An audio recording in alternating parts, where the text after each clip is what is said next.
രാഹുൽ മങ്കൂട്ടത്തിനെതിരായ ആരോപണത്തിൽ നടപടിയെടുത്തതാണെന്ന പ്രതിപക്ഷ നേതാവ്. ഒരാൾക്കെതിരെ രണ്ടാമതും നടപടി പറ്റുമോ എന്ന് വി ഡി സതീശൻ. സ്വർണ്ണ കവർച്ചയിൽ നടപടിയുണ്ടായോ എന്നും ചോദ്യം.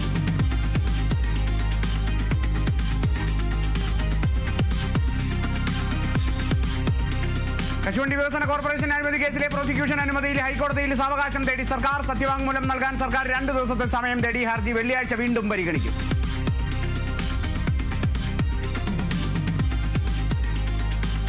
ശബരിമലയിൽ ഇന്ന് സ്പോട്ട് ബുക്കിംഗിന് നിയന്ത്രണം. സ്പോട്ട് ബുക്കിംഗ് 5000 ആക്കി കുറച്ചു. വെർച്വൽ ക്യൂ വഴി 70,000 പേർക്ക് ബുക്ക് ചെയ്യാം. നടപടി കഴിഞ്ഞ ദിവസത്തെ തിരക്ക് കണക്കിലെടുത്ത്.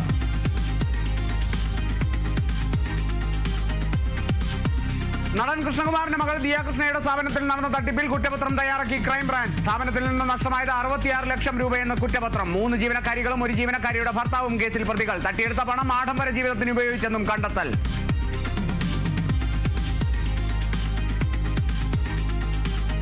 തൃശൂർ മുണ്ടൂരിൽ 75-കാരി മരിച്ച സംഭവം കൊലപാതകമെന്ന് പോലീസ്. കൊലപ്പെടുത്തിയത് മകളും ആൺ സുഹൃത്തും. ഇരുവരും പോലീസ് പിടിയിൽ. കൊലപാതകം സ്വർണ്ണാഭരണത്തിന് വേണ്ടിയെന്നും കണ്ടെത്തൽ.